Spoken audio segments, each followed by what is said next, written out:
All right, so hopefully you've done your calculations.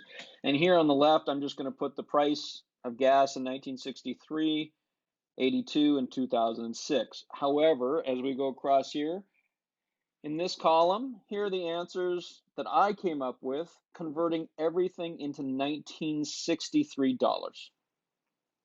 So what happened to the real price of a gallon of gasoline? So in other words, what this would be is the price, as we go down the column here, this is the price of a 1963 gallon of gasoline in 1963 dollars was 78 cents. That should make sense because the price of a good in the year in that year's dollars is going to be the same whether we're talking in nominal or real terms. The price of a 1982 gallon of gasoline in constant 1963 dollars, it was 67 cents, 67 and a half cents. So in real terms, what happened to the price of a gallon of gasoline between 1963 and 1982 when measured in 1963 dollars? Well, the price of that gallon of gasoline fell over that time period in real terms. Now, again, if you just look at the nominal levels, then you would be mistaken as to what's going on.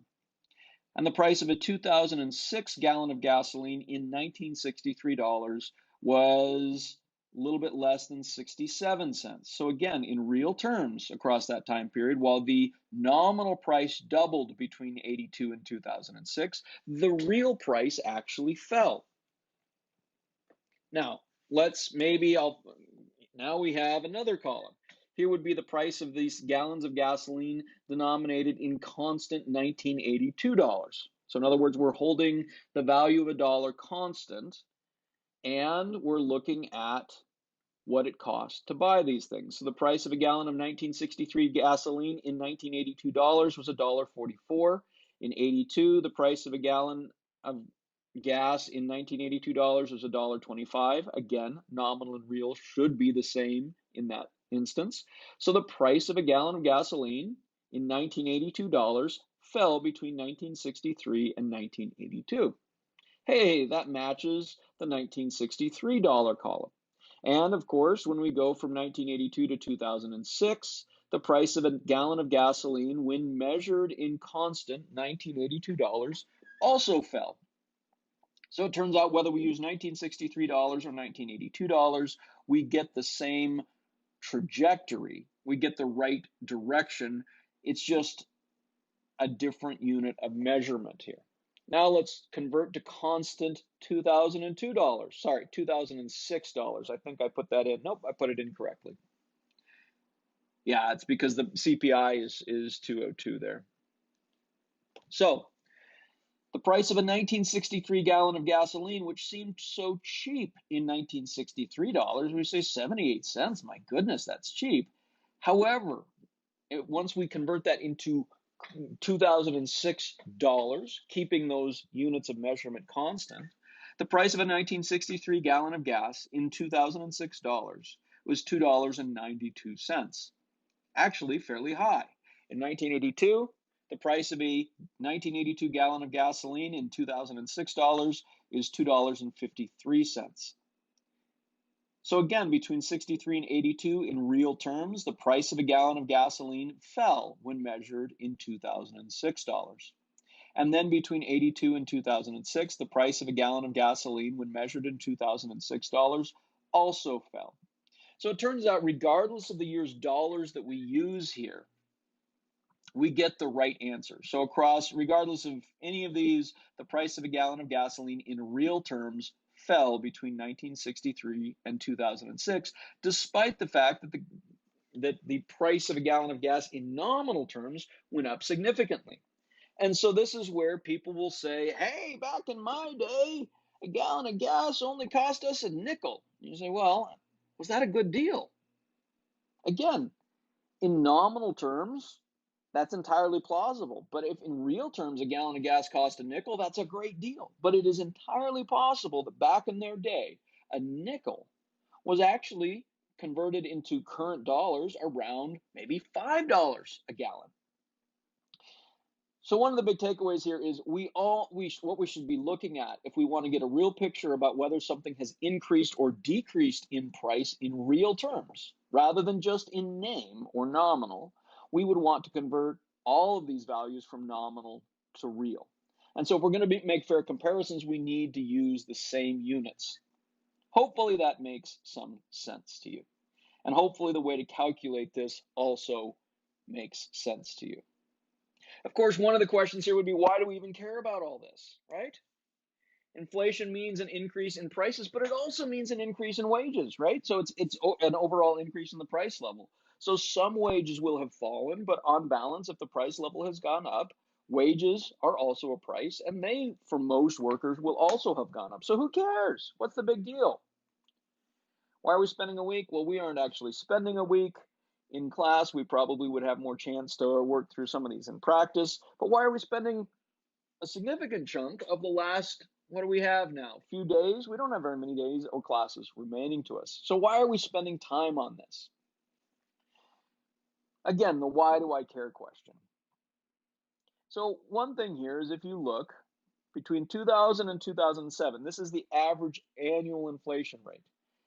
It went from 700 or more than 700% in a year. The average rate across a 5-year time period was that in Zimbabwe, you had an annual inflation rate over 700%. If you think about using our rule of 70, how long it would take to double, right? It would take roughly 70 divided by 700. You're looking at 1/10. Maybe we put that down as 1/12 because of the 1/35.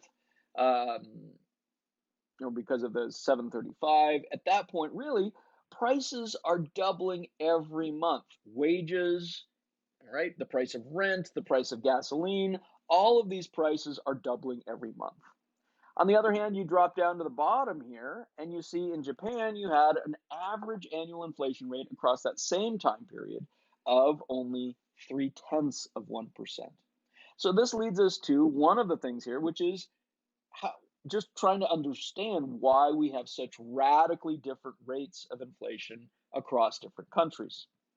Now, lest we beat up on Zimbabwe too much, it's interesting to note here that a lot of countries have experienced what we call hyperinflation, which is just really high levels of inflation.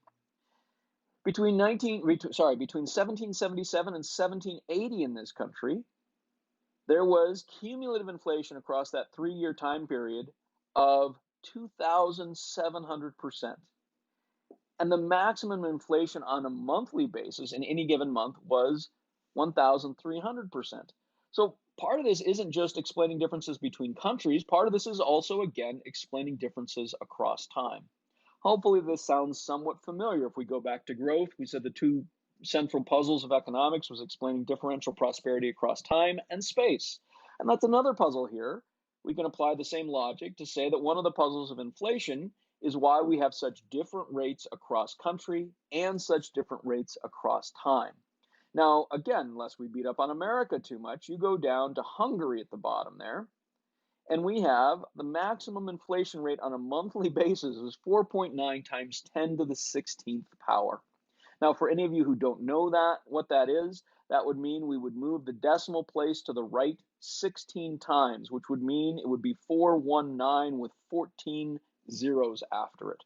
I don't even know what that number is. It's a monumentally large amount on a monthly basis.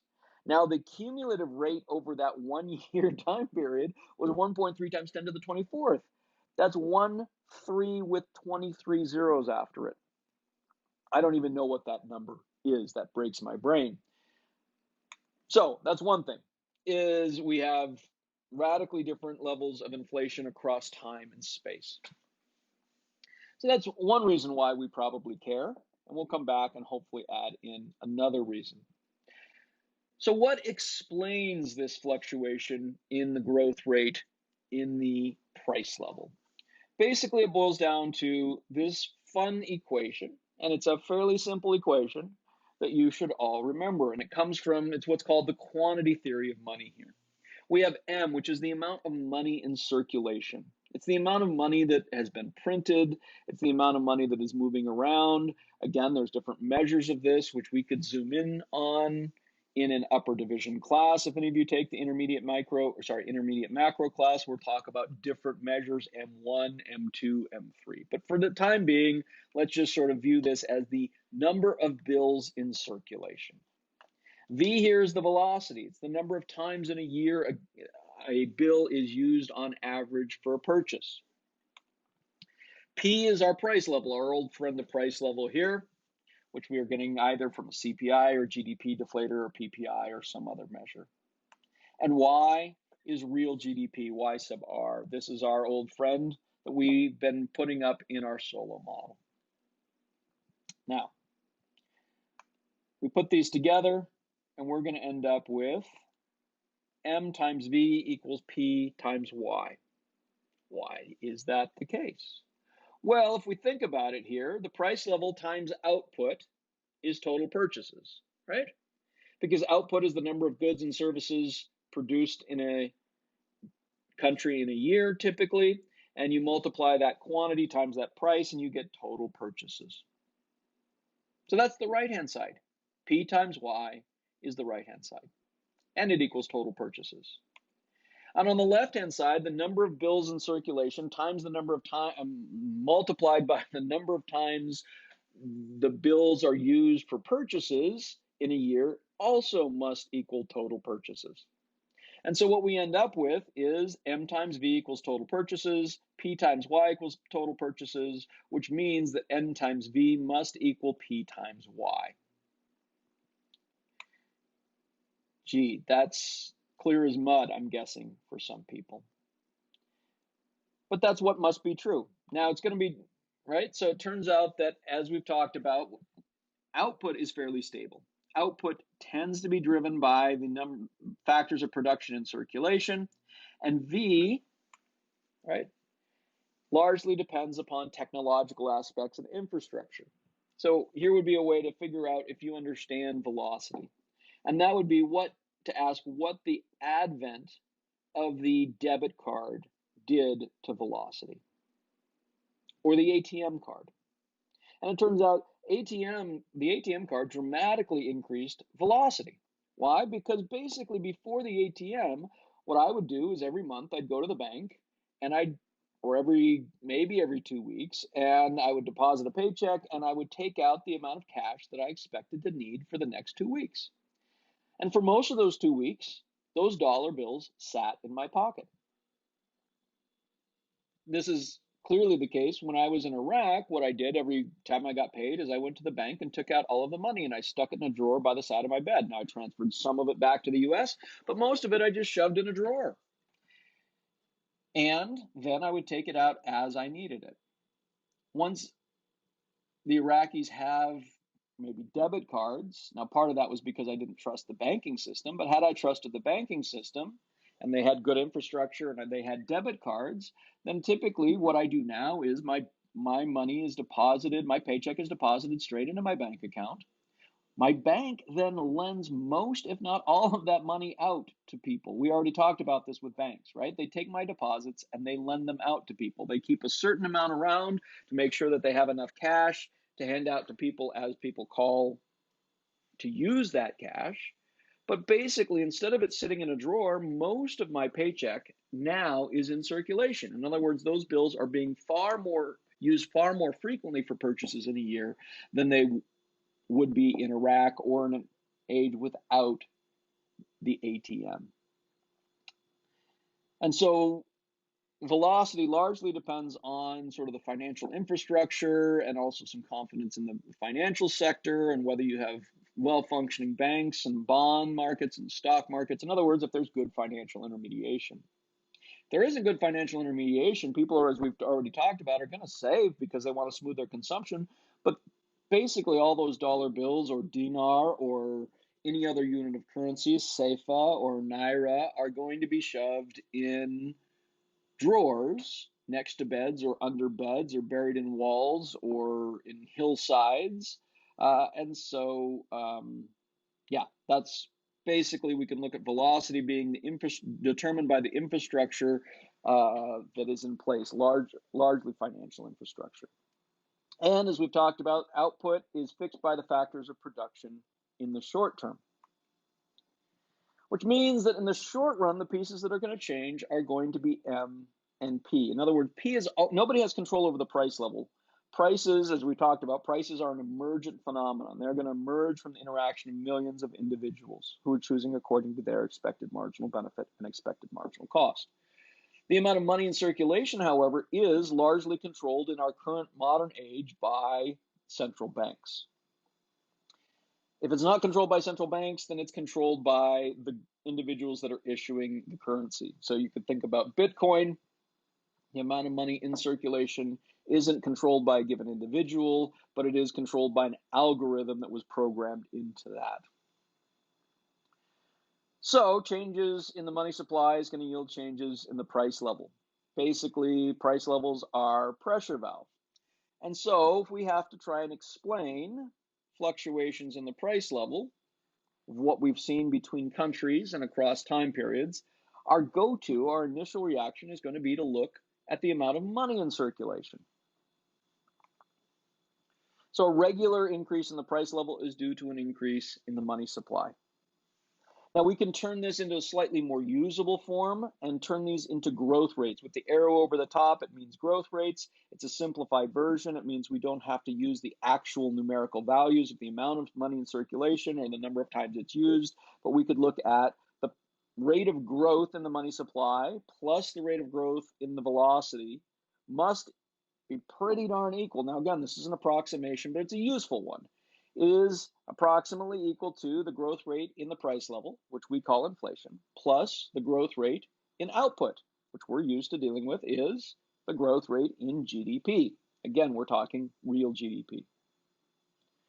Now, of course, in this case, as I was arguing earlier, if the growth rate and velocity is pretty stable, doesn't change at all, and the growth rate in the economy doesn't change at all, then what this reduces down to is inflation is driven by changes in the money supply. The growth rate in the price level must equal the growth rate in the money supply.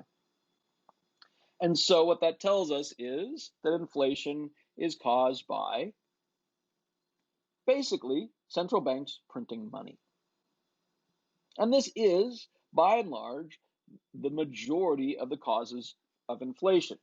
It is not, however, the only reason.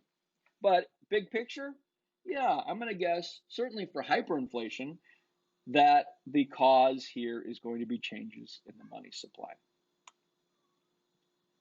This led to a quote by Milton Friedman where he said, inflation is everywhere and always a monetary phenomenon.